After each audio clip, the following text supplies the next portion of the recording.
আসসালামু আলাইকুম, কি অবস্থা সবার? কয়েকদিন যাবত সৌদি আরবে একটা আতঙ্ক ছড়াইতেছে। এখন এটা আসলে গুজব বা কতটুকু সত্যি আমি আসলে সঠিক জানি না, কিন্তু এটার জন্য আমাদের কাজের মানে অনেক প্রভাব পড়তেছে আমাদের কাজে। এর আগে আপনাদের একটা জিনিস দেখে মানে বিষয়টা ক্লিয়ার করার আগে, এই যে আমার পিছিয়ে দেখেন কদ্দু একটা মাতাম, এটা সম্পর্কে আপনারা হয়তো সবাই জানেন।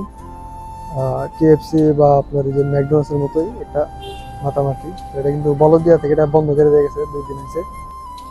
এটা বন্ধ হওয়ার কারণ বলার আগে আপনাদের আরেকটা বিষয় বলি। আমরা দু একদিন যাবত শুনতেছি যে রিয়াদে নাকি অনেক সৌদি মানে হ্যামবার্গারের যে হ্যামবার্গার মাতামটা, ওই মাতামের বার্গার খায় নাকি অনেক সৌদি অসুস্থ হয়ে গেছে, প্রায় 70-75 জনের মতো, মানে ফুড পয়জনিং এর কারণে। আর কয়েকজন নাকি মারাও গেছে শুনলাম। এখন আসলে এই বিষয়টা কতটুকু সত্যি বা এটা আসলে গুজব কিনা আমি আসলে ওই বিষয়ে ক্লিয়ার না, কিন্তু শুনতেছি যে এরকম কিছু একটা ঘটনা।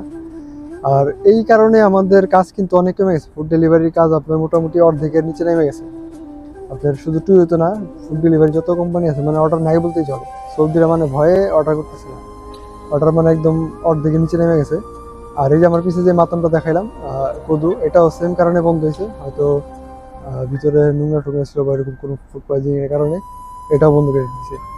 তো সৌদি আরবে শুনতেছি যে অনেক জায়গায় অনেক মাতাম এরকম বন্ধ করে দিতেছে, চেক চলতেছে, চেকের কারণে বন্ধ করে দিতেছে। আর এখন সব সৌদির মাঝে এরকম আতঙ্ক, যার জন্য ওনারা অনলাইনে অর্ডার দেওয়া বন্ধ করে দিচ্ছে।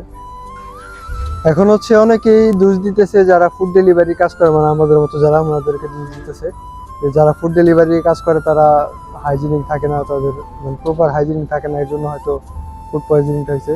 কিন্তু আসলে ভাই দেখেন যে যারা ফুড ডেলিভারি কাজ করে তাদের সাথে তো খাবারের হাইজিনের সাথে কোনো সম্পর্ক নেই। কারণ হচ্ছে মাতান থেকে যখন খাবারটা বানায় দেয়, ওরা প্যাকেটের ভিতরে ভৈরা প্রপার প্যাকেটিং করে উপরে স্টিকার মিস্টিকার লাগাই দেয়। আমরা শুধু প্যাকেটটা টাচ করি, ভিতরে খাবার তো আমরা টাচ করি না, তাই না?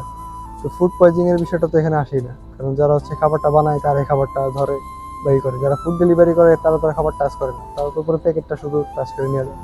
আর খাবারগুলো মানে প্রপার প্যাকেটিং থাকে। আর এমন না, এরকম কোনো জিনিস না এটা যে আমার এটা দিলো আমি এটা অরিজিনালটা সরাই আমি কাস্টমারের ডুপ্লিকেট একটা প্রোডাক্ট দিয়ে আসলাম আর এটা আমি পরবর্তীতে অন্য জায়গায় বিক্রি করলাম। খাবার জিনিসটা তো আর এরকম না, তাই না?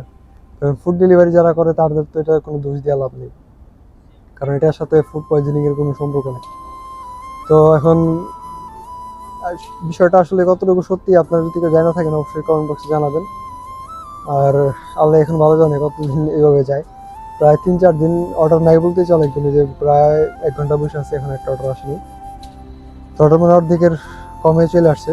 তো যদি এই ঘটনা যদি সত্যি হয়ে থাকে তো আপনারা সবাই দোয়া করবেন যে যারা অসুস্থ হয়েছে তারা যেন ভালো হয়ে যায়, আর আমরা যেন কাজ করতে পারি, কারণ আমাদের কাজ না করলে তো আমাদের স্যালারি আসবে না। তো বুঝে নিয়ে অবস্থা। তো সবাই আমাদের জন্য দোয়া করবেন। আল্লাহ হাফেজ। আজকের মতো এই পর্যন্তই, টাটা।